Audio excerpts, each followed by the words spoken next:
My heart pounded like a drum in my chest as I watched his silhouette disappear through the mahogany doors. The echo of his footsteps still lingered in the marble hallway, and I could feel the cold weight of every secret he'd ever kept pressing against my skin. My name is Liana Monroe, and for the past 5 years I believed I knew everything about the man I loved. But that night, under the halo of antique chandeliers and the mournful hush of empty corridors, I discovered the truth. He had been living a double life. It all started with the bank statement in my hand, a simple PDF emailed to me with the subject line, "Reconciliation." Thomas had promised transparency when we'd merged our finances. He said it would bring us closer. Instead, it revealed transactions I'd never authorized and accounts I'd never heard of. I stared at the numbers, each digit mocking me. Deposits in the tens of thousands, withdrawals that coincided with nights he said he was on business trips, and a final transfer that drained nearly $200,000 from our shared account. I remembered the look on his face when I confronted him, that practiced calm that slipped for a fraction of a second. His voice, always smooth and steady, faltered. He tried to explain a down payment on a house, support for a relative in need, but his words tangled like broken wires, leaving gaps I could no longer ignore. So I followed the trail. I checked addresses, cross-referenced names, and pieced together breadcrumbs he had carelessly scattered across the internet. What I found made my blood run cold. A birth certificate from another state, a marriage license, 2 towns away, 2 decades ago, and a woman's name I didn't recognize, tied to the same surname I'd taken when I married him. And a child, a little girl with his eyes. They called her Amelia. She was 10 years old, and she thought Thomas was her father. He'd built her a life, bought her birthday gifts, attended her school recitals, all while I believed we were the center of his world. Each revelation felt like a blade slicing through the life I'd built with him. I spent that night pacing in our empty living room, replaying every moment we'd shared, the candlelit dinners, the whispered promises, the plans for the future. I saw him in a new light, one side of his face cloaked in shadow, the other illuminated by a cruel half-truth. When dawn broke, I knew what I had to do. I gathered my courage and logged into the bank's online portal with trembling hands. There, under the veneer of our joint account, I created a new transfer. I moved every cent that wasn't rightfully his, funds he'd siphoned, assets he'd hidden, into an account he would never find. I didn't feel guilty. In fact, as I clicked confirm, a fierce, liberating clarity washed over me. For the first time in years, I felt truly in control. He had thought he could manipulate the strings of our lives, but he hadn't anticipated my resolve. By noon, the money was gone, dispersed into trusts, charitable foundations, and investments under my name. He would wake up to an empty bank balance, left scrambling to explain to his secret family why his funds had vanished. And as I walked away from the bank, the cool morning air kissed my face. A smile tugged at the corners of my lips, bittersweet but real. I was no longer the unsuspecting wife. I was the architect of my own destiny. Before we jump back in, tell us where you're from. If this story moves you, please subscribe. Tomorrow I have a special story for you. The moment I stepped back into our house, I realized it no longer felt like mine. The photos on the walls, once cherished memories, now stared at me with hollow eyes. Thomas and I smiling at Lake Como. Thomas holding a champagne flute at our engagement party. Me, in a soft white dress, staring into the lens like I believed in something, like I believed in him. I wanted to rip them all down, smash the glass, scream into every corner of this museum of betrayal. But I didn't. Not yet. I had one goal now: finish what I started. The money was gone, relocated, hidden with precision. I'd worked with a quiet, unassuming lawyer named Mr. Blaine who didn't ask questions. He simply executed. We established blind trusts, offshore accounts, legal firewalls that ensured even if Thomas came clawing for it, he'd find nothing but smoke and shadows.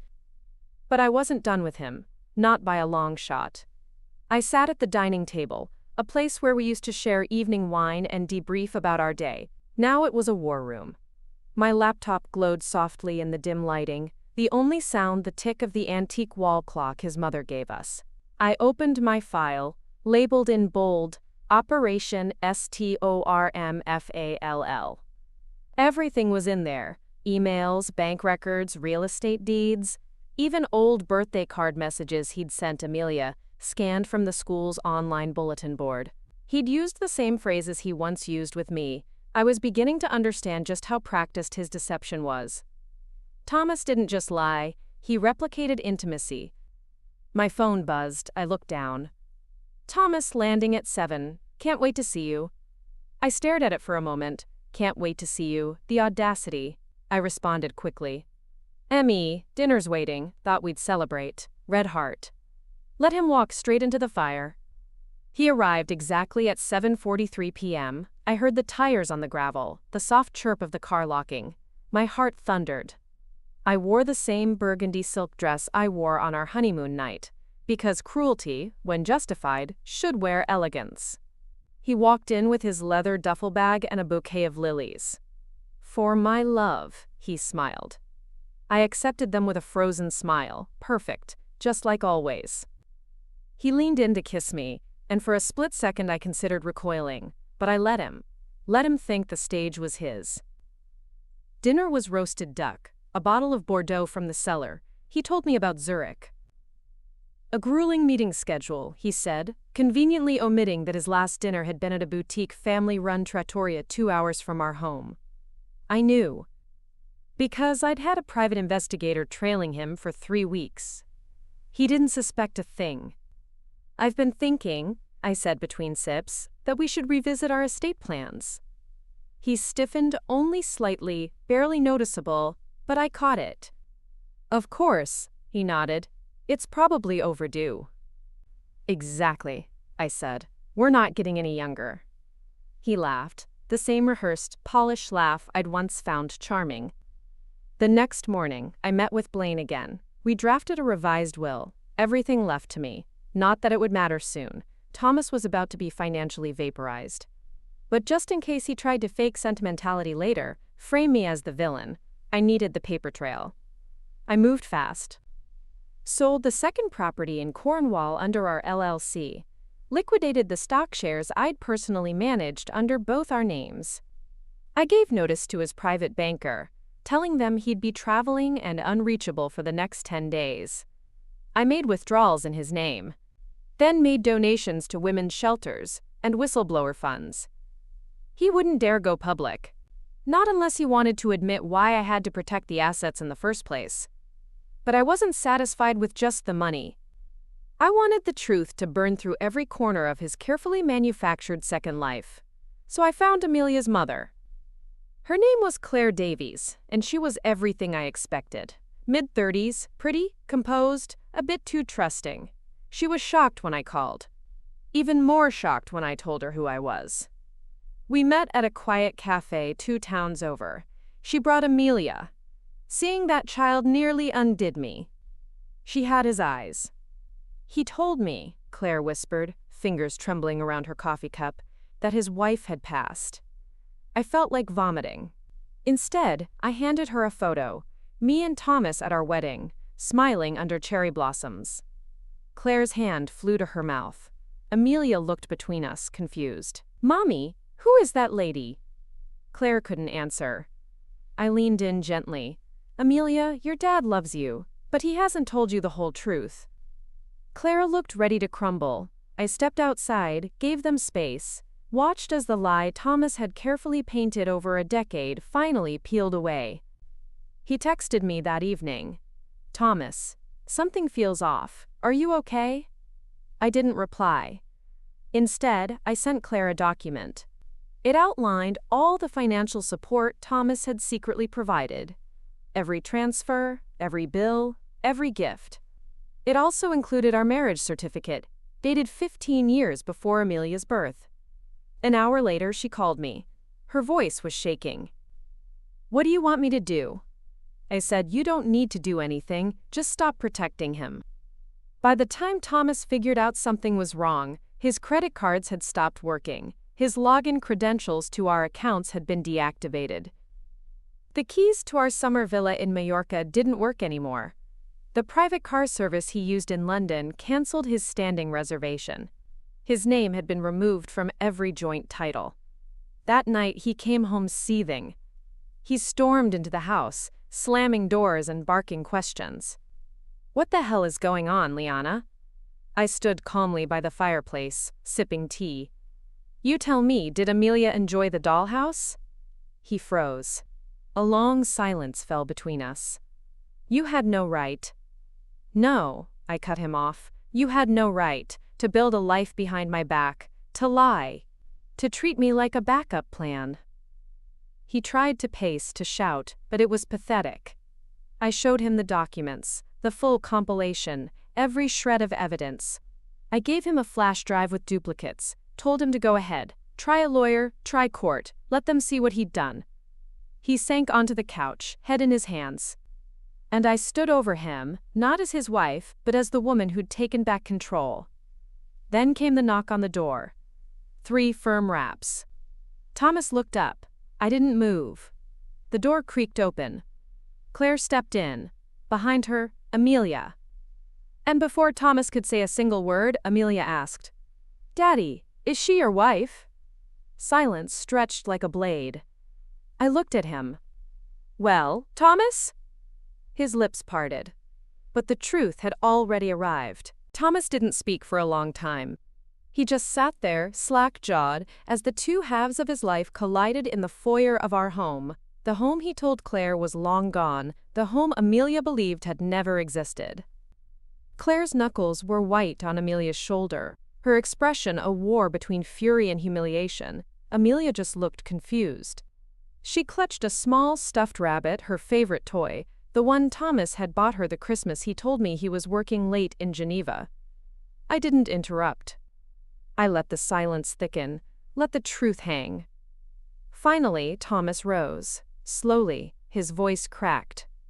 "Amelia, sweetheart, Claire took a step back. "Don't you dare." Thomas's face twisted. "She's just a child. She doesn't understand." Claire snapped. "No, she understands more than you think. You told her I was the only family she had." "I was protecting her." I stepped in. "No, Thomas, you were protecting yourself." The weight of those words stopped him. He looked at me then, really looked. Not the way he did when he was trying to charm me or convince me or manipulate me. He looked like a man seeing the full scope of what he'd destroyed. "I never meant for this to happen," he whispered. Claire shook her head. "You built this. Lie by lie, birthday by birthday, recital by recital. I thought you were a widower." "And I thought I was your only wife," I added, arms folded. Thomas turned toward Amelia. "Sweetheart, please. I love you." Amelia took a step behind Claire. Thomas's shoulders slumped. I thought for a moment he might fall to his knees. Instead, he turned to me. "So this is it? You're taking everything? Ruining me?" "I didn't ruin you, Thomas," I said coldly. "You did that all by yourself." Claire scoffed. "He's lucky you didn't press charges." He turned to her, stunned. You knew?" She raised a brow. "You think I didn't double-check the name on our mortgage after you started hiding mail?" I realized then she had known longer than she admitted. Claire caught my glance. Not everything, but enough to start asking questions. "You just answered the rest." Amelia's little voice broke the silence. "Are you mad at Daddy?" We both looked at her. Claire knelt and took her hand gently. "I'm not mad at you," she said, "and I know this is confusing, but you deserve the truth, even if it hurts." Thomas staggered to the sideboard and poured himself a whiskey at 10:30 in the morning. He didn't even ask. I took Claire and Amelia into the kitchen. I made tea. Claire declined sugar. Amelia picked at a chocolate biscuit. We didn't talk about him. When they left an hour later, Amelia hugged me. I held back tears. Claire paused at the door. "I don't forgive him, but thank you for giving me the whole picture." "You're not alone," I told her. "Neither of us are." When they were gone, Thomas tried to speak. I cut him off.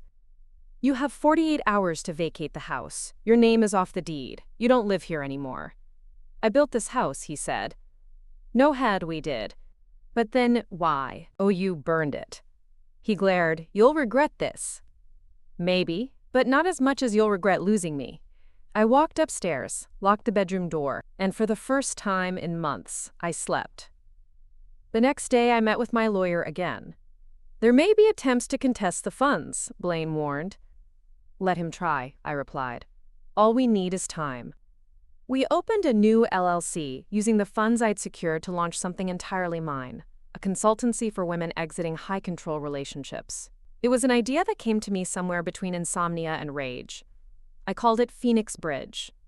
In 2 weeks, the first office space was leased, staffed, lit with sunlight through glass windows I paid for with every ounce of hurt Thomas had left behind. Thomas, meanwhile, was unraveling. I heard from his brother first. Apparently, Thomas had tried to lean on family for support, but the story I shared, with documentation, had spread. No one wanted to touch him. I expected retaliation. What I got instead was desperation. One morning, I opened my email to find a message from a burner address. Subject, let's talk. Message, I didn't mean to hurt anyone. Let's meet. Just talk. Please. I stared at it for a long time. My hand hovered over delete. But I didn't click it. Instead, I called Claire. You get one question, I said. Should I respond? There was a pause. Then, yes, but not for him. For you, you need closure. So I wrote back. ME, neutral ground. Tomorrow, noon, 27th, and Bleecker, public. You bring nothing. You lie once, I walk. He replied within minutes. I'll be there. It rained the next day. I wore black, not for drama, but because it made me feel invisible. I arrived early and took a seat in the corner booth. He was late. When he did arrive, he looked smaller, not physically, but spiritually, like the scaffolding he'd used to build his lies had collapsed and left only debris. He sat across from me, said nothing at first. I stared at him. Speak. He exhaled. I loved you. I still do. Don't start there. I didn't know how to leave Claire. When we met, she was already pregnant. I didn't plan it. But I couldn't walk away. Why not tell me? I thought I could keep it separate. 2 lives. No one hurt. I laughed bitterly. You built a Tully, Thomas. And you built it on both of us. He nodded slowly. I'm broke, he said. Good. You ruined me. No, you did that all by yourself.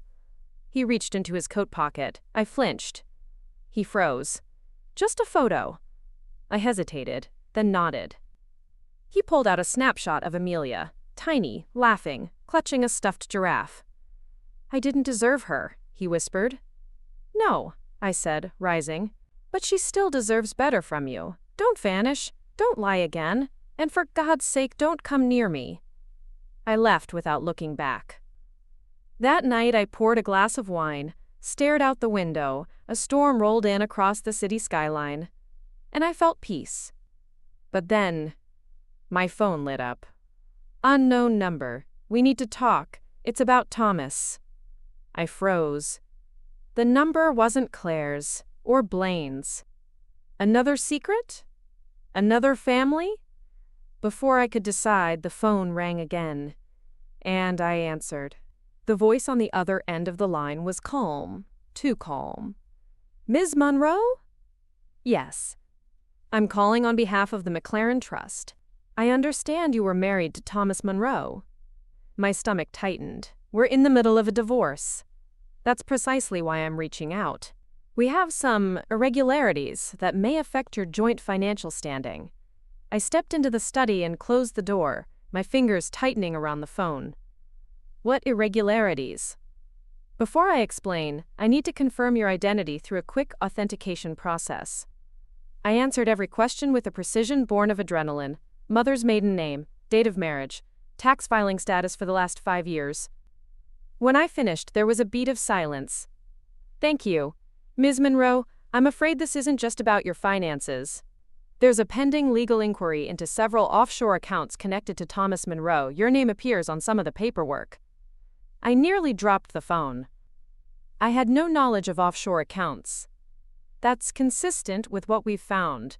The transfers were hidden within shell corporations, some of which list your name as a board member, likely forged. I stared blankly ahead.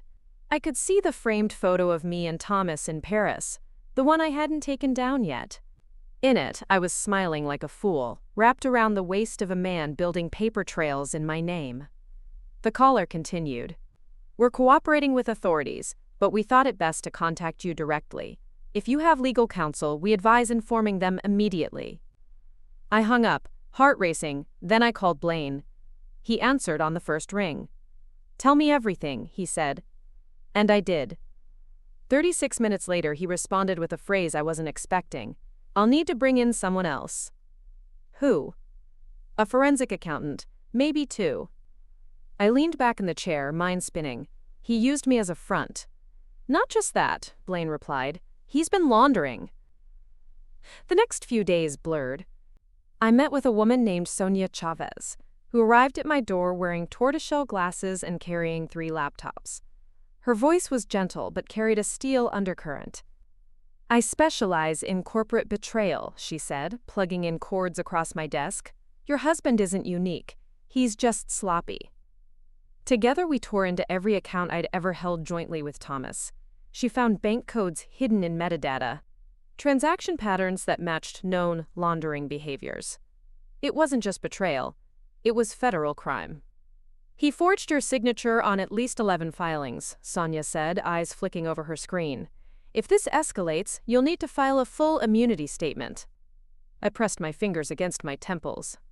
I didn't know, I whispered. She glanced at me. You're not the first woman to say that, but you might be the first one who burns him to the ground. Thomas, meanwhile, was spiraling. I knew because I'd set an alert on his phone, something I'd done back when I still believed in protecting him from identity theft.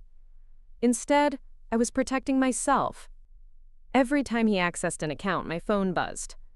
Every time he failed to log in, wrong credentials, expired passwords, I smiled. He texted me once. Thomas, you've made your point. I didn't reply.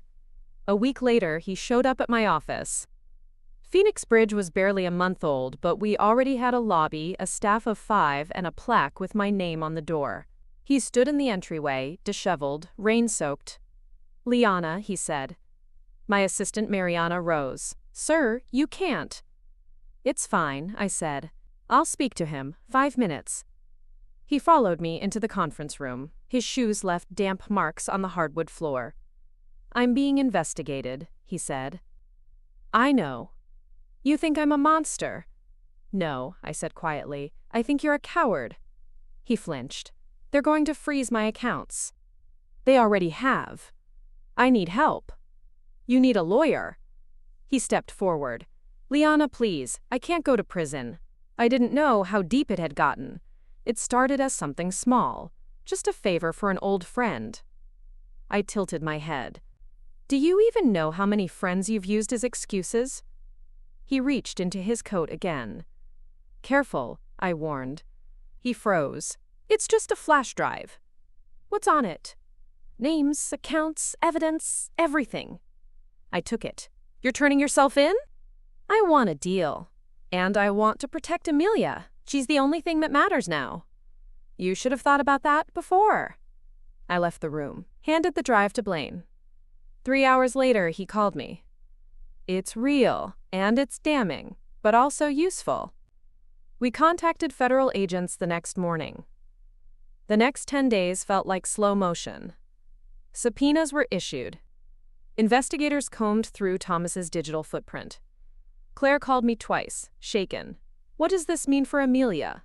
He's cooperating, I said. It may protect her. He's asking to see her. That's your call. Claire hesitated. Would you go? I sighed, once. Just to hear it all from him. After that, he's your past, not your problem. They allowed us into a private room in the federal building downtown. Claire sat across from Thomas. Amelia waited outside with a social worker. He looked gaunt, hollow. I've given them everything, he said. There are others. Men I worked with. Bigger fish. I'm hoping it's enough to bargain. Claire's arms were folded. You lied to a child. I didn't know how to live without both of you. I stared at him. You're not going to prison for having a secret family. You're going because you used them to commit crimes. He nodded. Do you hate me? I don't feel anything anymore. That was the truth. Outside, Amelia looked up at me. Is Daddy going away? I knelt beside her. Maybe, but you'll be okay. You have your mom, and you have people who care about you. She hugged me tightly. I hadn't expected that. 2 weeks later, Thomas was indicted on multiple counts of fraud, money laundering, and wire transfers involving international shell corporations. I stood outside the courthouse in a gray coat, watching reporters swarm. The headlines hit within hours. Prominent consultant arrested in financial crime ring. Double life, double crime, Thomas Monroe's hidden empire. I didn't speak to the press. But that night, I posted something on Phoenix Bridge's site. When someone tells you who they are, listen. When they lie, really listen. And when they fall, don't reach for them. Reach for yourself. The next morning, my inbox flooded. Women from across the country. Stories like mine. Worse. Bolder. Braver. One message stood out. I was married to a man like Thomas. I lost everything. I thought I'd never rebuild. But reading your story, I'm starting to believe I can. I sat on my balcony that night, legs curled under me, glass of wine in hand. Claire had sent me a photo, Amelia at her school play, smiling. I set my phone down, looked up at the stars. And for the first time in a long, long time, I didn't feel like a woman left behind. I felt like a woman who walked through fire and chose to keep walking. Ahem. The world didn't end when Thomas Monroe went to trial. But it did shift. My name was no longer just a whisper behind closed doors or a footnote in someone else's narrative. It was in headlines, in court transcripts, in the scrolling credits of exposés that aired on late-night networks. But more than that, it was echoing in inboxes, mine and Phoenix Bridge's, as women reached out with stories that eerily mirrored mine. Stories of forged signatures, double lives, hushed bank accounts, and the kind of gaslighting that leaves bruises without ever raising a hand. And suddenly, I wasn't just healing. I was building.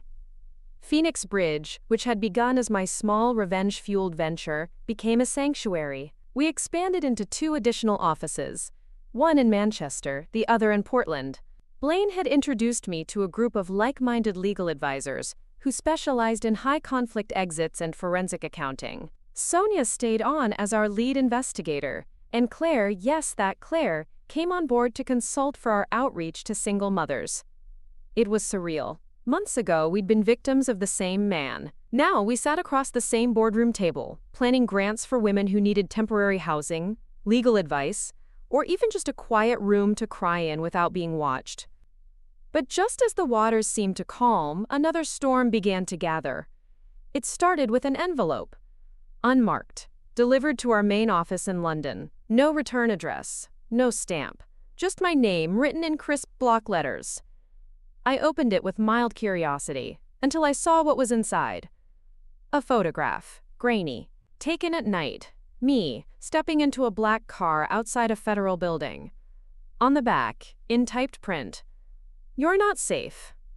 I froze. I handed it to Blaine. He raised an eyebrow. Threat? Maybe just a warning. He sighed. Or leverage. Someone's scared of how much you know. We didn't take chances. Security at both Phoenix Bridge offices doubled. My emails were swept. We ran every background check on every new client. Sonia even hired a private firm to monitor our parking garage.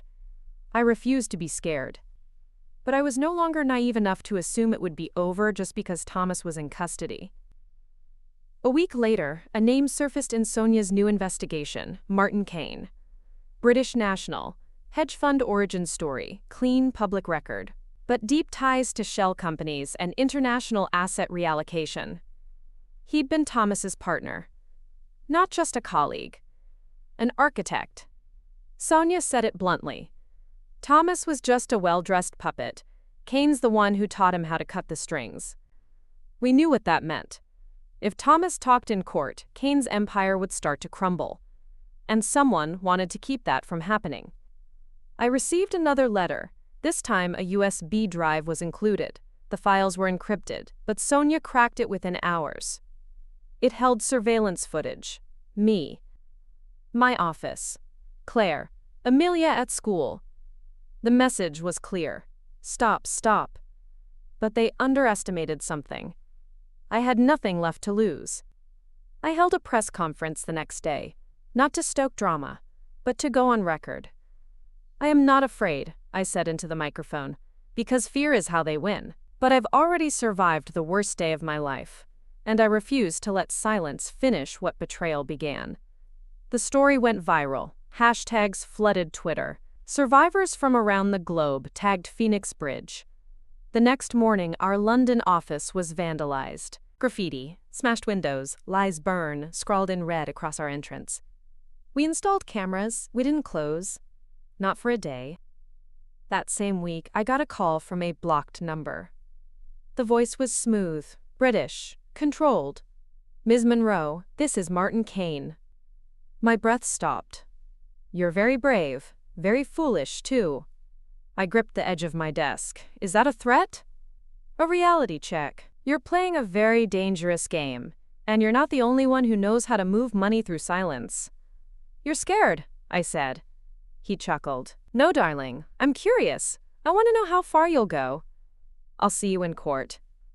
I don't step inside courts. That's what proxies are for. He hung up. Blaine contacted federal authorities immediately. Sonia was already tracing the call's origin. Claire kept Amelia out of school for a week, just in case, and I began wearing a discreet panic button clipped inside my blazer. Still, I showed up every day, spoke at every event, mentored new clients, stared straight into the cameras. And every night, I wrote.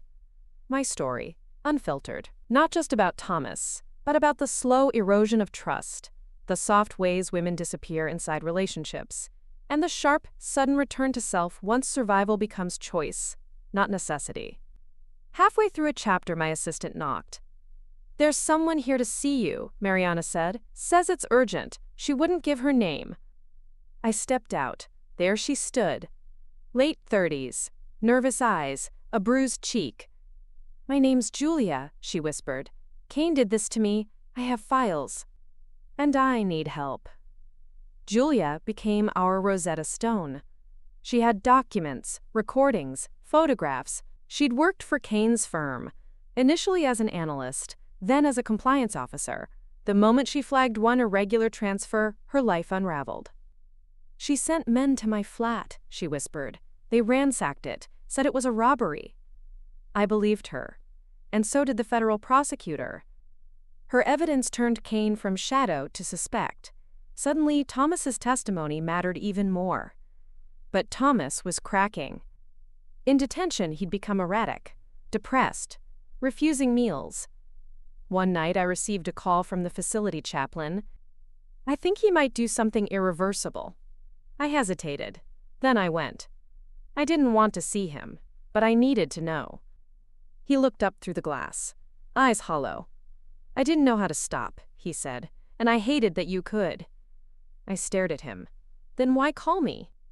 I'm tired of lying, of fighting. I want to give them everything, and I want you to be there when I do it.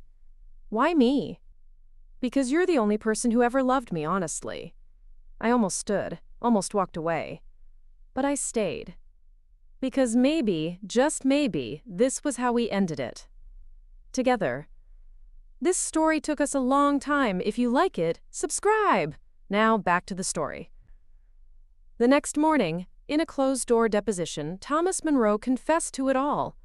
Wire fraud, money laundering, international transfer schemes. He named Kane. Named shell companies. Named other players. Men in suits who lived behind tax codes and NDAs.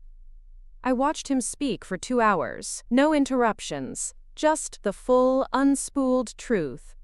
When it was done, he didn't look at me. He just said, "Tell Amelia, I hope she forgets me." I walked out of that room and into the sunlight. Claire was waiting with coffee. Over? She asked. Beginning of the end, I said. Good. We clinked cups. But then my phone buzzed. A single text from Sonia. We found a new account, hidden under Time Toy Your Name, and it's active. I stopped cold. What is it? Claire asked. I turned the screen toward her. Claire read the message, her brow furrowing. "Oh no." "Yeah," I whispered. "Oh no." The account Sonia discovered was real, and it was active. More than that, it was dangerous. Buried under layers of shell companies and code-switching IP addresses, it was an account opened 7 years ago. And it bore my full legal name, not just the name on my passport or the name Thomas used. My full name, Liana Maeve Harrington Monroe, a name I hadn't used in nearly a decade. Sonia's message was succinct. Times asterisk, $6.4 million USD. Deposits trace back to Kane-linked properties in the Channel Islands. First transaction occurred 1 month after your wedding. Last one, last week. Asterisk. My legs gave out. Claire caught me before I hit the floor. I stared at the screen. "Why now?" I whispered. Claire looked at Sonia's text, then at me. "Because someone's trying to bury you before they drown." Within an hour, I was in Blaine's office. He looked more tired than usual, a deep groove between his brows. "I've already called the Financial Conduct Authority. We need to assume this is a framing attempt." "You think Kane's behind it?" He nodded slowly. "It fits. If Thomas's confession sticks, Kane goes down. But if he can discredit you, paint you as a co-conspirator, it taints everything. Wouldn't he want me silent, not visible?" "Not anymore. You became too public. You made yourself unignorable. So now he makes you the villain." That week, a story dropped. Not on a major network, not immediately, but on a glossy, dangerous corner of the internet, an investigative blog known for publishing leaks with just enough truth to feel legitimate. The headline: Sterisk Charity Queen or Criminal Queenpin? Phoenix Bridge founder tied to international money scheme, asterisk. It used my photo, a candid from a speech I gave at a domestic violence shelter in Manchester. Mouth open mid-sentence, eyes lit, framed like a villain caught gloating. The article made bold claims. That I had been complicit in Thomas's dealings. That Phoenix Bridge was a front for laundering funds. That Claire had been my silent partner for years. None of it was true, but it felt plausible to anyone looking for drama. Claire burst into my office with the printout in her hand. "They dragged my name," she hissed, "and Amelia's. They crossed a line." Sonia stepped in moments later. "They used metadata from old emails, leaked transcripts from early deposition sessions. It's calculated." I felt sick, not just for me, but for every woman who had trusted us. So I did what I never thought I'd do. I went live. It was unplanned. Just me. No makeup, no PR filter. I sat in my home office, logged into Phoenix Bridge's social channels, and hit the live stream button. Thousands joined in minutes, then tens of thousands. I stared into the camera. "My name is Liana Maeve Monroe, and I want to speak plainly." I laid it all out. The bank account, the framing, the blog smear. I showed the email logs, the bank timestamps. I explained how women like me are discredited with the oldest trick in the book. Flip the story. Turn the victim into the villain. I ended with one line. "You may try to erase me, but you can't erase every woman I've stood beside and the army that's rising behind us." The feed exploded. Hashtag a stand with Liana. Hashtag Phoenix Bridge Unbreakable. By morning, mainstream media was forced to correct the record. Even the sleazy blog issued a soft retraction. New evidence has emerged. But Kane wasn't done. Not by a long shot. 2 nights later, I came home to find my front door tar. I froze. No lights, no sound, my pulse hammered. I texted Blaine, then Sonia, then Claire, then 911. When police cleared the house, they found nothing missing. Except one thing. A locked drawer in my desk, pried open. Inside had been one of the original hard drives from Thomas's early transactions, a backup we hadn't yet cataloged. Gone. I felt the walls spin. They were 20 Winside 2020 now. Federal protection came quickly after that. An unmarked car outside the house. A panic protocol. Claire and Amelia moved into a secure apartment in Kensington. I refused to stop working. But I worked behind reinforced glass.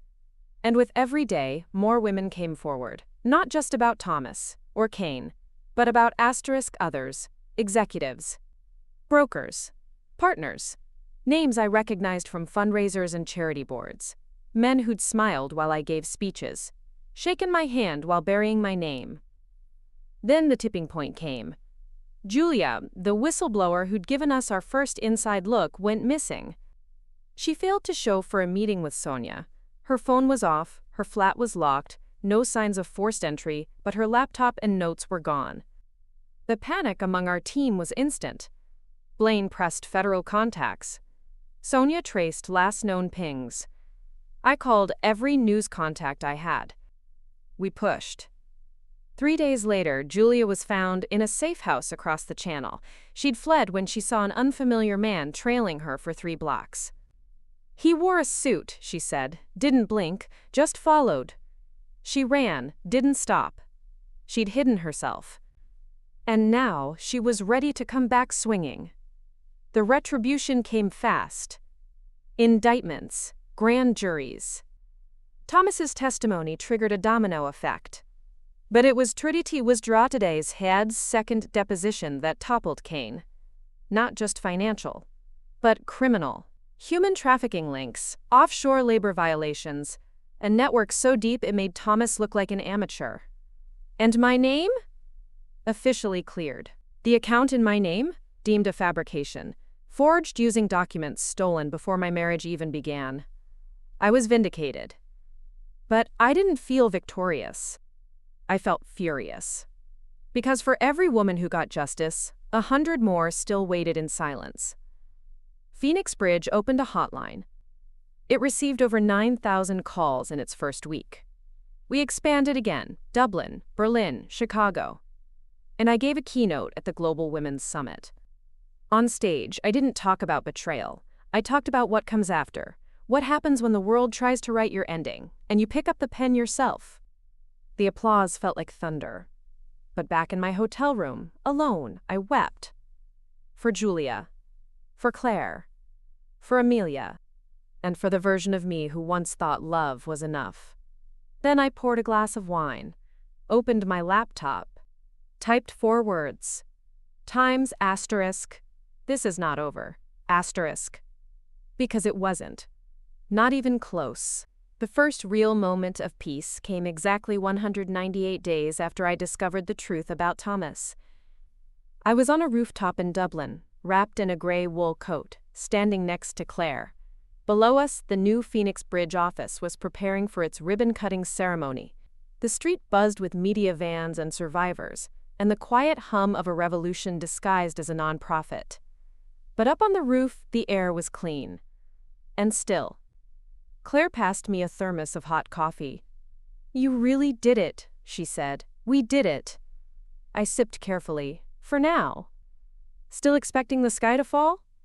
I looked out over the city, not expecting, just ready. Because even though Kane was in custody, even though the trials had begun and Thomas had turned state's evidence, I knew better than to believe the darkness had disappeared. It had just gone deeper, learned how to hide in finer suits. And my name was still on their radar. 2 days after the Dublin office opened, I received an envelope from the Office of International Financial Crimes. Inside, a formal letter requesting my testimony in an upcoming tribunal based in The Hague. Not about Thomas. About the broader network, about Kane, and others. It wasn't just about stolen money anymore. It was about stolen lives. Women trafficked through corporations, contracts signed in invisible ink, loans given as leverage, entire shell organizations that looked like consulting firms but existed only to move flesh, not numbers. I stared at the letter for a long time. And then I signed the bottom of the page, confirming I would appear. Blaine wasn't thrilled. It puts a bigger target on you. But it puts a bigger light on them. He nodded once. Then we'll protect you, all the way there. By the time I arrived in The Hague, my story had become a case study. Attorneys referenced Phoenix Bridge as a model of survivor-led advocacy. Senators quoted me during funding debates. And journalists waited at the airport gate like I was royalty returning from exile. But I didn't speak to the press. I saved every word for the courtroom. Inside, under the weight of centuries of justice, I stood before a panel of judges and read my statement.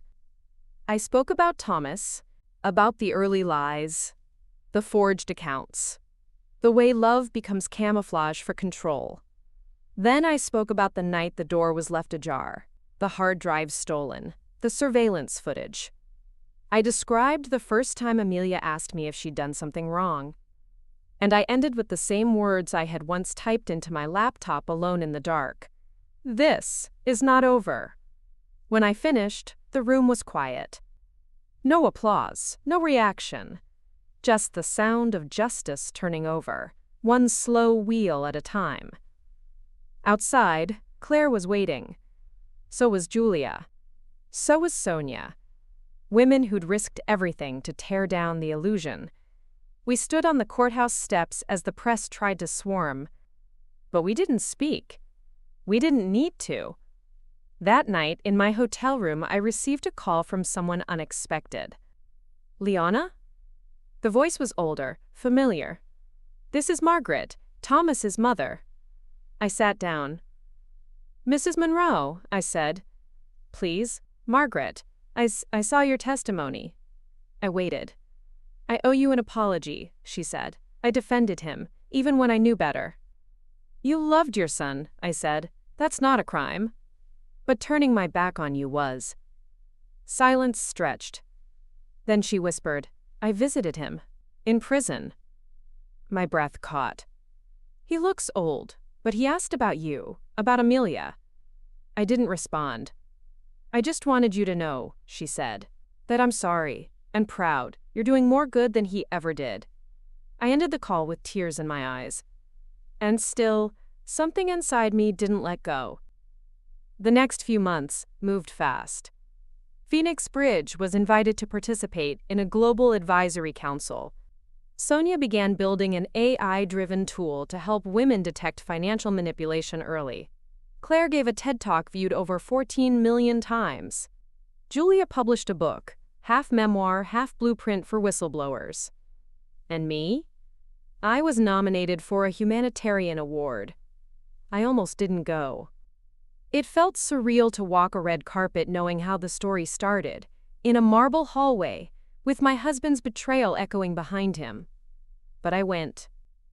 And when they called my name, I walked across the stage, accepted the award, looked out over the crowd, and told the truth. I don't accept this for myself. I accept it for the women who never got to tell their stories, for the ones who didn't survive, and for the ones just beginning to fight. The room stood, and I felt something shift inside me. Not closure, but power. The power to begin again.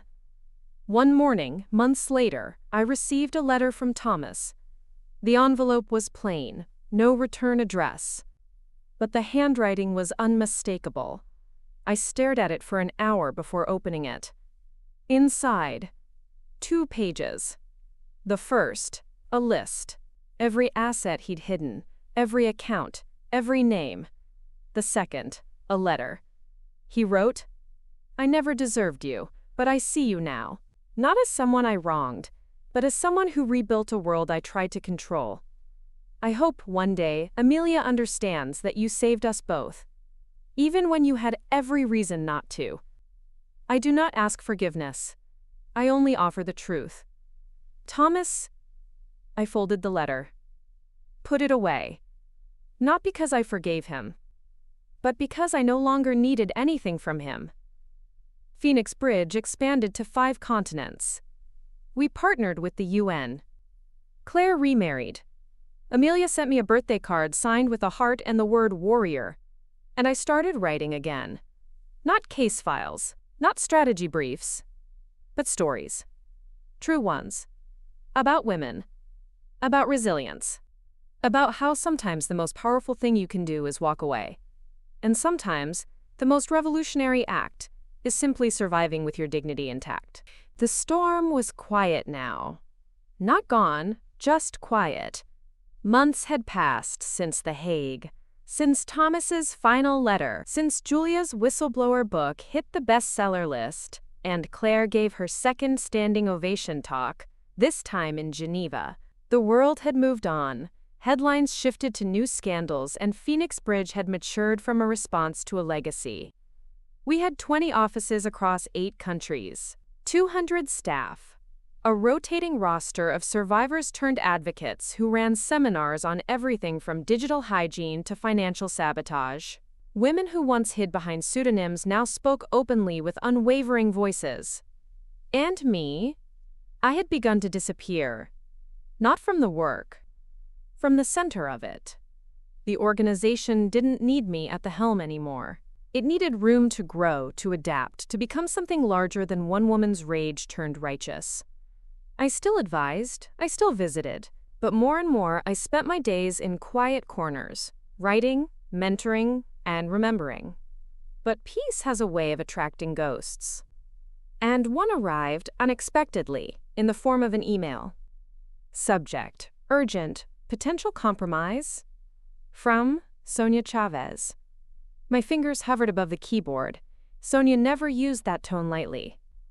The message was short. Liana, need to see you. There's chatter on a dark market forum that references an old protocol chain we buried in 2021. Someone's selling access. To you. I reread the words. Old protocol chain. Buried. Someone had dug up the past. The meeting happened that night in Phoenix Bridge's Berlin Cyber Defense Hub, a floor hidden behind a co-working space built like a bunker. Sonia was already deep in a web of redacted metadata and IP pings. She barely looked up. It's not ransomware, she said, hands dancing over the keys. It's worse. It's legacy access. I sat. Explain. She brought up a screen. A login portal I hadn't seen in years. Back when Thomas and I were first merging finances, we'd created a consolidated tracking dashboard. An all-in-one portfolio that monitored transfers, gains, tax projections. Blaine had shut it down during the audits. Or so we thought. This was backed by a mirror node, Sonia said. Think of it like a ghost version, shut down but not destroyed. The framework was sold to a hedge data firm, probably scrubbed and reskinned. And now? It's being shopped, someone wants access, and the seller has your name on the pitch deck. I felt a chill. Sonia zoomed in on the sample screenshot. There, in the corner, was the phrase, Harrington Monroe Recovery Shells. The name I thought I'd buried with Thomas. Within 24 hours, a digital dragnet was deployed. Every past Phoenix Bridge account was re-audited. Every former vendor. Every transaction that had once touched my legal name. What we discovered wasn't a theft. It was a seed. Buried in a placeholder subfolder within the legacy system was an executable file, no extension, invisible unless you knew where to look. Sonia's team cracked it open. Inside, 423 gigabytes of documents. Names, numbers, contracts. Not from Thomas, not even from Kane. From another source. Older. And tied to a name we hadn't spoken in nearly 2 years. Malcolm Harrington. My father. He had died when I was 28. A cardiac arrest in his study, mid-conference call. He was respected, even revered. An economist. A strategist. The type of man people flew across oceans to consult. His name was etched on university walls. His estate had been tidy, generous. But he'd kept secrets. Sonia cross-referenced the documents. He had built shell structures too. Not for trafficking, not for fraud, but for kinshatainment. Whole networks of assets parked quietly in forgotten sovereign funds. He hadn't spent them, he'd guarded them. And one name showed up repeatedly in those logs, Thomas Monroe. I stared at the data like it had fangs. Are you telling me my father knew about Thomas before I did? Sonia looked pale. I think he knew about * all of them, maybe even Kane. I sat back, breath caught in my throat. What was he doing? Covering tracks, Sonia said, or preparing for a war. Claire was the first person I called. She listened without speaking. Then she said, "What if he was trying to protect you?" It was possible. But from what? The week blurred. Blaine contacted legal contacts in Luxembourg. Julia reached out to her international intelligence network. Within days, we had a dossier the size of a novel. It painted a picture I wasn't ready for. My father hadn't just built wealth. He'd built Nitenwer-Board. After a brief consultancy gig in the 90s, he had uncovered elements of a corporate laundering operation hidden inside sovereign debt restructuring plans. He documented it, tried to report it, was silenced. And rather than fight publicly, he buried everything, quietly, precisely. He created Shellcore not to move money, but to trap the ones who did. He let them use his structures. Then mapped the entire ecosystem. He didn't destroy them. He waited. And when he died, the key was passed, encrypted, into that ghost node of the Harrington-Monroe system. Left for me. I didn't cry. Not at first. But one night, alone in the Berlin flat, I opened an audio file buried in the oldest archive. It was a recording. His voice. "Liana, if you're hearing this, I'm gone, and that means the world has reached a threshold I hoped it never would." I sat frozen. "I loved you, but I failed you by not telling you the truth about what I saw. About what I kept hidden. I didn't want you to become like me. Obsessed. Paranoid. Hardened. But if you've found this, then you already know, and I trust that you will do what I could not." The file ended. Just like that. And I broke. Quietly. Completely. Because I had spent years rebuilding a world I thought had shattered only because of Thomas. But the cracks went back further. And I had inherited more than just pain. I had inherited a war. Blaine stood by me. So did Sonia. So did Claire. But this next chapter, this wasn't about vindication. This was about legacy. About finishing what my father started. I called a meeting. Late. Secret. Inside the Zurich office, behind 3 security doors. I laid out the data, the map, the hidden triggers, the trusts and accounts my father had set like landmines. "Everything they built," I said, "we now control access to." Blaine nodded. "We can collapse them. But it'll take coordination. It'll make enemies." Sonia added, "It'll make history." Claire's voice was low. "Do we want to be the ones who burn the scaffolding?" I looked around. Then I said, "We don't burn it. We shine light through it. Every crack, every wire, every lie." And the room agreed. The campaign was called Operation Pinlight. And it would change everything. Operation Pinlight began like a whisper. Not with press releases. Not with exposés or declarations. It started with quiet taps on keyboards, unassuming legal filings, encrypted calls across time zones, a team of 15 women, lawyers, analysts, tech wizards, whistleblowers, met behind closed doors in what we jokingly began calling the Citadel. It was a nondescript concrete building in Bern, Switzerland, a former tax archive office, now hollowed out and fortified with biometric locks, layered VPN shields, and bulletproof windows. The mission: detonate the networks. Not with bombs, but with sunlight. Everything my father had mapped, we had now verified. 37 shell companies, 13 sovereign funds used as smoke screens, 5 law firms knowingly laundering signatures, and a total of $2.1 billion in assets parked across fake holding groups, all with documented ties to men still shaking hands on national stages. This wasn't just about Kane anymore. This was a global system of power laundering. And I was holding the matches. We didn't strike all at once. We triggered probes. One at a time. In Liechtenstein, we triggered a dormant financial review order tied to a real estate subsidiary. In Luxembourg, we initiated a breach protocol through a shadow account accidentally left open by one of my father's oldest shells. In Malta, we filed an anonymous compliance petition with a vaulting bank known for hosting high-risk accounts. And then we sat back and watched. Like dominoes. Suddenly, headlines shifted. Asterisk, Carmichael Finance under EU investigation for irregular holdings.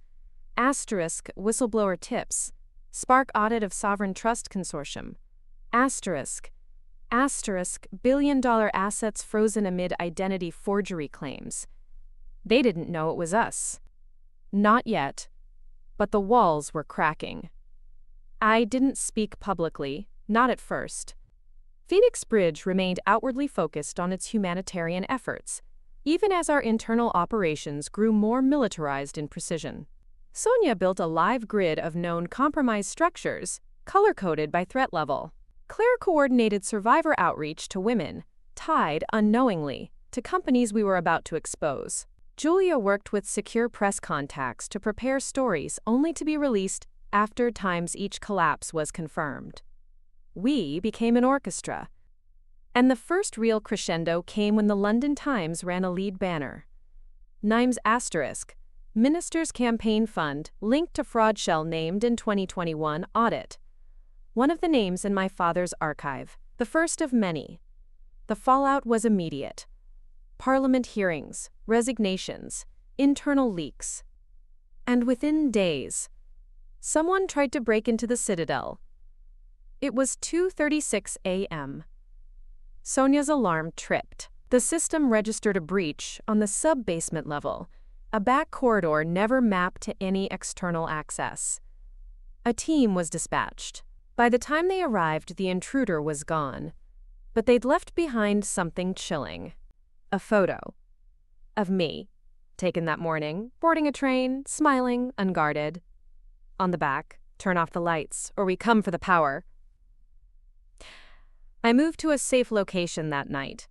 Blaine activated our high-threat protocol. Claire and Amelia relocated again.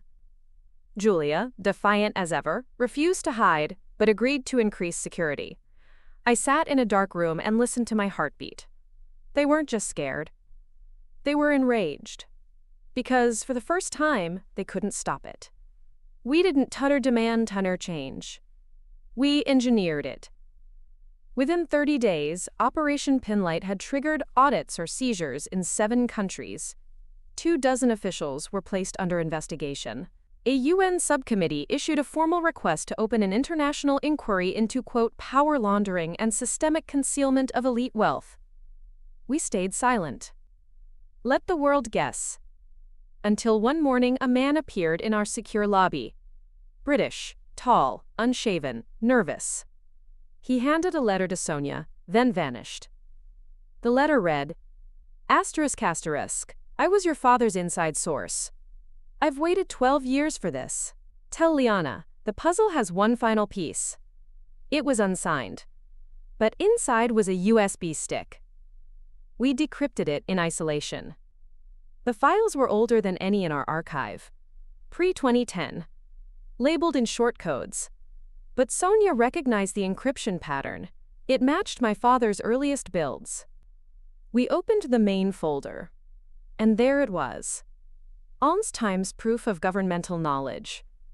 Documents, memos, internal emails between cabinet members and economic advisors. References to tolerated laundering channels. Stability over transparency. Strategic silence.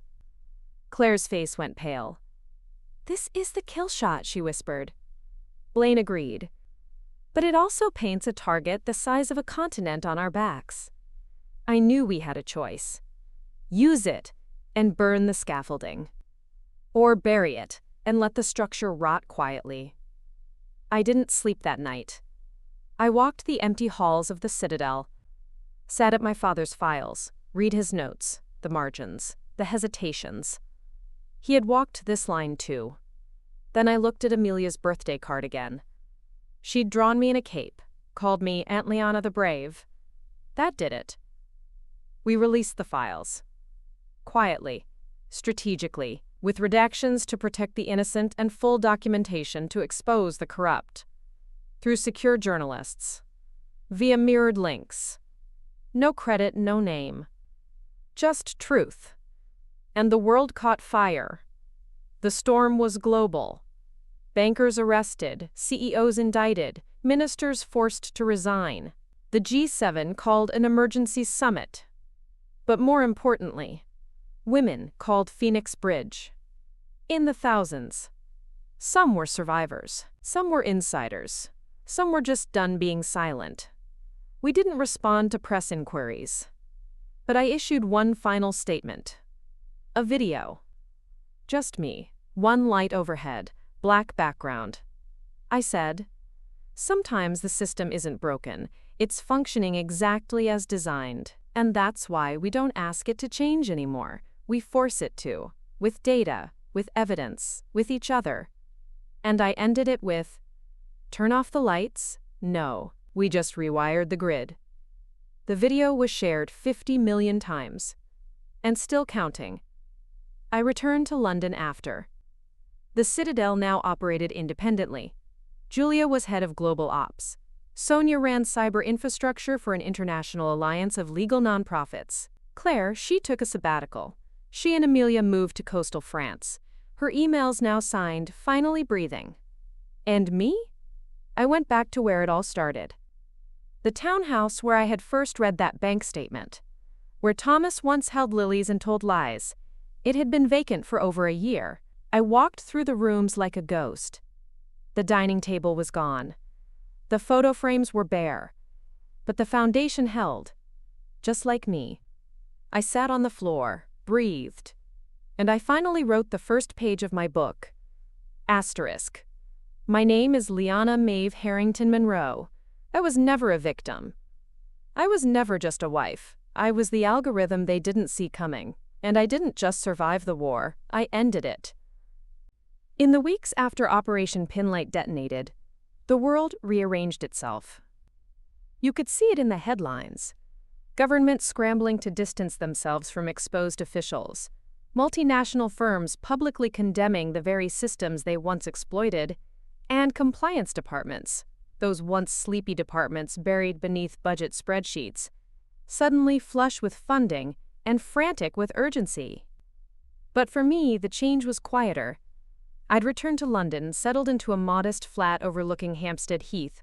No marble foyers, no hidden cameras, no glass walls concealing lies. Just clean air, silence, and a battered mahogany desk passed down from my grandfather. It was there, in the quiet, that I began to disappear again, this time on purpose. I handed Phoenix Bridge's directorship to a 4-woman board. Women I trusted. Women who had bled for it. I stepped back from speaking engagements. Declined interviews. Let the attention drift elsewhere. And for the first time since that terrible night when I clicked on a PDF and saw my husband's betrayal in numbers, I let myself rest. Or at least I tried. Because one morning, I opened my email and found a message with a subject line that stopped my breath. Subject, you don't know me, but I knew your mother. It was from a woman named Evelyn Graves. The email was brief. Liana, we've never met, but I was your mother's closest friend. There are things you don't know. About her, about you. I don't trust digital channels. If you're willing, meet me in person. The Old Train Cafe in Cambridge. Tuesday, noon. E. Graves. I stared at the screen. My mother had died when I was 17. A car accident. Single vehicle, rain-slicked highway. I'd never questioned the report. My father never said much. He'd buried his grief in silence and work. But this woman, this Evelyn, said there were things I didn't know. I packed a bag. The cafe hadn't changed. Same chipped mugs. Same vintage timetables on the walls. I remembered coming here as a child. Hot chocolate. Paper napkins. My mother's perfume mingling with the scent of diesel and cinnamon. Evelyn arrived exactly at noon. She was in her 70s now, white hair in a neat braid, wrinkled hands gripping a leather folder. "Liana," she said, her eyes wet. I stood. She hugged me, tight, like she'd waited years. We sat. She ordered tea. I ordered nothing. "I won't waste your time," she said. "Your mother didn't die in an accident." I felt my spine straighten. What? She was being followed, watched, harassed. She was going to blow the whistle on a biotech firm your father had invested in, a firm doing illegal trials. She had proof. I swallowed. "You're saying she was murdered?" "I'm saying the brakes on her car failed, and the technician who checked them disappeared the next month." I stared. "Why now?" "Because you lit a fire, Liana. The world is looking at all the wrong people, and the right ones are still hiding." She opened the folder. Inside, photos, letters, a thumb drive. "She wrote this for you before she died." My hands shook. Evelyn covered them. "She was proud of you, so proud, but scared. She knew your father was doing something dangerous. She didn't want you pulled in." I left the cafe in a daze, took a car back to London, and spent that night reading every letter. Every page. My mother, Lillian Harrington, had been a molecular biologist. I'd always known that. But I didn't know she'd worked for Halcyon Dynamics, an elite biotech firm tied to privatized defense research. She'd discovered trial data being faked. Patients in Eastern Europe used without consent. Her letters described threats, gaslight tactics. "You're being paranoid, Lillian. You must have misread that. Don't ruin your husband's career." The final letter ended. Asterisk. "If anything happens to me, tell Liana. Don't ever stop asking who profits from silence." I wept. Not just for her, but for all the years I'd buried her death under the clean symmetry of grief. It hadn't been grief. It had been erasure. I called Sonia the next morning. "I need you to vet a company." She didn't ask why. 2 hours later, she called back. Halcyon Dynamics was absorbed by 4 other shells. It technically doesn't exist anymore. "Then find what does, asterisk." She did. 3 days later, we had a new name, Daber Boldark Privia Group. It sounded like a dental firm. It wasn't. It was a defense contractor with off-the-books biotech labs in 3 countries. And one of its board members had also been on the advisory board of the same fund Thomas had used to hide money. The web stretched further than I ever imagined. This wasn't just about wealth anymore. It was about human lives. Experiments. Trials. Silenced staff. I called Blaine. "I thought we were done," he sighed. So did I. We named the new initiative Project Semaphore. It was smaller, leaner, more secretive. A triangle of trust: Sonia, Julia, Blaine. Claire was retired from ops now, but I called her anyway. "I don't want you pulled back in," I said. "I don't care," she replied. "If they hurt your mother, I want to see them burn." We started again. Digging. And we found horror. Previa had ties to at least 3 terminated trials where consent forms were forged. A single patient list, leaked from an anonymous former lab tech, showed nearly 140 individuals unaccounted for post-trial. Disappeared. Uncontacted. Dead? No one knew. Yet. But we would find out. I flew to Prague. Met with a woman named Zora, who'd worked as a custodian in a Previa lab until she was fired for unauthorized curiosity. She handed me a notebook. "They locked certain rooms during daylight," she whispered. "At night, we heard screams." Inside the notebook, dates, names, building schematics. I returned to London with a fire I hadn't felt in a long time. And I knew this story wasn't over. It was bigger than Phoenix Bridge. Bigger than Thomas. It was the reason my mother died. And now, it would be the reason I couldn't stop. Back in my flat, I pinned a photo of my mother above my desk. She was laughing. Wind in her hair.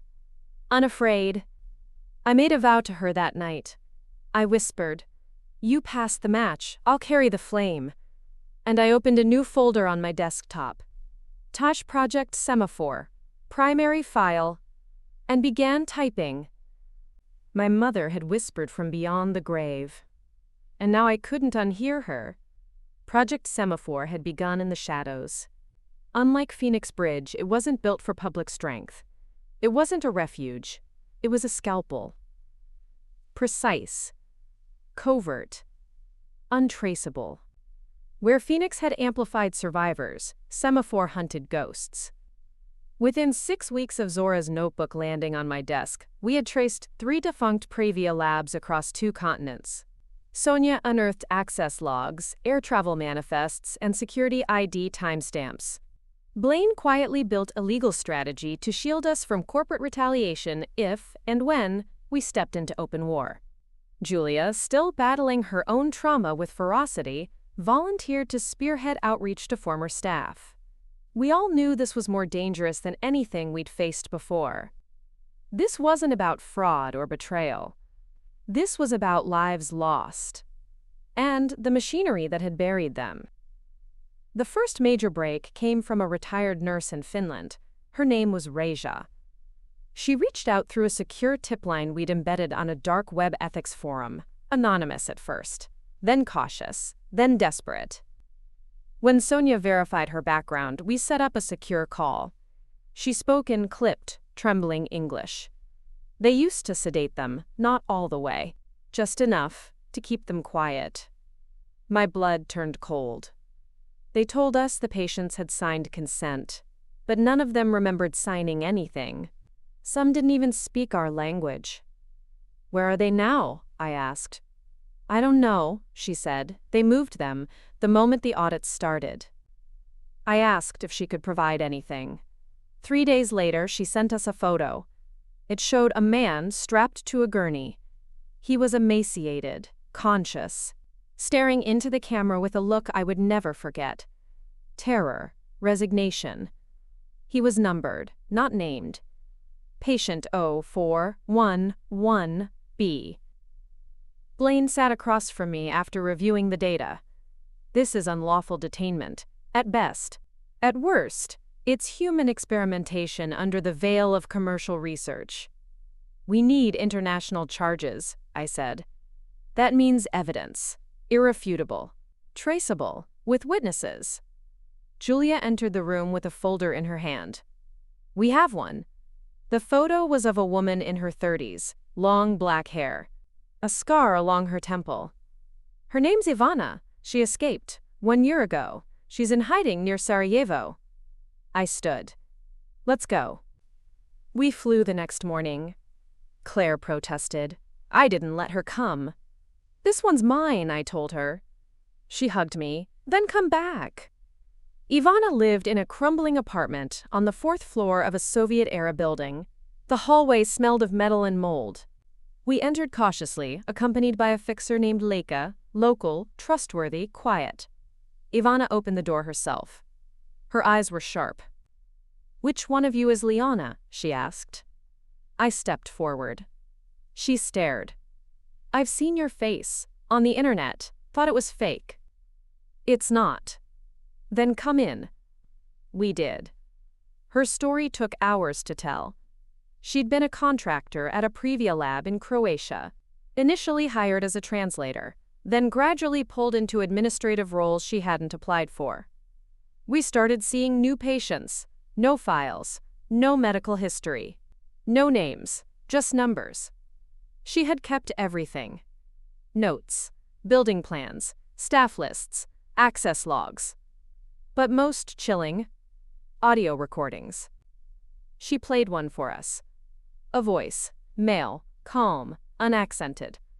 Test 0411B presents rapid tissue degeneration. Recommendation, double the dose. If non-responsive within 72 hours, transfer to Tier 3.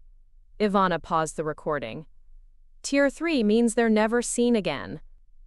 We returned to London the next morning with a full dossier. Blaine began building an international tribunal case. Sonia mirrored our data across 6 secure servers. Julia contacted investigative journalists in Geneva. And me? I wrote. Every detail. Every breath. Because I knew if anything happened to me, the record had to survive. But then, the fire started. It was 3:22 a.m. when the smoke alarm in Sonia's Berlin apartment screamed awake. She barely escaped. Arson. No fingerprints. Just a spray-painted warning in the stairwell. Stop digging. She sent me a photo from the hotel where she was moved. I sat in my kitchen, shaking. The walls were closing. We could have run. We could have handed the files to someone else. But we didn't. Because Ivana called. And she said 2 words. I found him. 0411B. Alive. In a care facility under a different name, no ID, no family. Just listed as a trauma patient with induced memory damage. But Ivana recognized him. She showed him a photo. He cried. Not words. Just a single tear down his cheek. It was enough. We moved him. Got a doctor to confirm his treatment history matched the previous timeline. Got a nurse to testify anonymously. Got the facility administrator who'd never asked questions to hand over old intake records. And we built the final case. Blaine filed a formal request to the European Human Rights Court. The case was accepted. A date was set. And the world finally turned its eye toward the shadows. It was the night before the first tribunal hearing. I stood alone in my London flat, staring out at the city that had once broken me. Now it would witness the reckoning. I poured a glass of wine, opened my mother's last letter, read it again, and whispered, "Tomorrow I speak for both of us." The next day I testified. Again. But this time, not as a wife betrayed, not as a daughter mourning, but as a woman refusing to let the world pretend it didn't know. I spoke for 37 minutes. I named names. I showed documents. I played Ivana's recording. And then, I held up the photograph of patient 0411B. And the entire room fell silent. Even the most seasoned jurists averted their eyes. When I finished, I said, "I am not the story. He is, and he is not alone." The judge nodded, and the gavel fell. That night, the press exploded. But I turned off every screen, sat by the fire, and let myself cry. For the first time, not out of grief, but because light had finally reached the darkest corner. 2 months after the tribunal opened hearings, the first formal ruling was issued. Previa Group was found guilty of illegal human experimentation, unlawful detainment, and falsifying trial data in violation of international medical law. The ruling didn't bring everyone back, but it cracked the spine of a shadow empire that had built itself on anonymity and silence. And for the first time in my life, I felt like the storm had passed, not because it was gone, but because we'd learned how to walk through it without flinching. Patient 0411B, his name was Lev. He didn't speak for weeks after being moved to a trauma rehabilitation center in Zurich. But then one morning, his nurse called me. She said he wanted to see the woman who saved him. I flew out that night. When I walked into his room, he looked at me with eyes that were bruised but not broken. "Liana," he whispered. That's all he said. It was enough. The fallout was far-reaching. Previa's board disbanded. Government regulators across the EU launched inquiries into connected firms. A class action suit was filed on behalf of the surviving test subjects. And I handed every ounce of control over to the legal teams. Because I was done. Not broken, but finished. Phoenix Bridge held its 5-year anniversary gala in Paris. Claire opened the night with a speech that made the entire room cry. Sonia was awarded for her cyberforensics work by the UN. She wore a sapphire dress and barely managed a smile. That was her way. Julia got a publishing deal for her second book. This one about whistleblowing tactics and survivor networks. And me? I sat at the back table, drank a glass of wine, and smiled. Because they didn't need me anymore. They were the fire now. 6 weeks later, I returned to the seaside. The same cottage I'd rented briefly, years before, after the collapse of my marriage. I'd almost forgotten how the sea sounds at midnight, how the wind tries to speak if you sit still long enough. I brought only one suitcase. And one hard drive. It contained everything. My mother's letters. My father's map. The court testimony. The Phoenix Bridge Charter. And a folder titled, Last Will, LMHM. I wasn't dying. But I was ending something. A chapter, a fire, a war. I started writing the book I'd always said I would. Not a manifesto. Not a memoir. Just a story. About a woman who lost everything. And built herself again. Not to survive, but to light the path. Claire visited once. She brought fresh fruit, Amelia, and a folder of letters from survivors. One read, "You saved me before I even knew I needed saving. Thank you for making me feel like I wasn't crazy." Another, "I was married to a man like Thomas. I never thought I'd get out. But your story, it gave me permission." Claire looked at me after I finished reading. "So," she said, "have you finally forgiven yourself?" I stared out at the waves. "I don't think forgiveness is the point," I said. She nodded. "Then what is?" I smiled. Evolution. On the anniversary of the first Phoenix Bridge Tribunal, I was invited to speak at the World Ethics Forum in Geneva. I declined. But I sent a video. In it, I said, "We are not the sum of what was done to us. We are the shape of what we build after. Don't just survive it. Architect what comes next." A month later, I got one last letter. It was from Thomas. He would be released in 2 years. The letter was brief. "I know you owe me nothing. I just wanted to say that I saw the hearings. And I finally understand what you were fighting for. I hope one day Amelia will too. You were always braver than me." I didn't respond. But I didn't rip it up. I filed it under a folder labeled, Then, because I was no longer angry. Just done. Julia and Sonia eventually joined the ethics panel for investigative science. Claire became a consultant for cross-border trauma centers. Amelia wrote a short story that won her school's writing prize. And me? I published the book. It was called Tantrally Joined the Architecture of After. It became a quiet bestseller, not because of the scandal, but because people saw themselves in it. Not the pain, the rising. Now when I wake up, I walk the cliff edge trail. I sit on a weathered bench, one hand curled around a mug, the other resting on my lap. I let the sea do what it does best, cleanse without asking permission. And sometimes I imagine my mother there, hair in the wind, eyes forward, not warning me, not guiding me, just watching, because she knows I found the way. I get one last letter. From Lev, patient 0411B. He says, "Thank you for believing I was worth saving. I don't remember everything, but I remember the moment the door opened, and I will spend the rest of my life opening doors for others." I cry.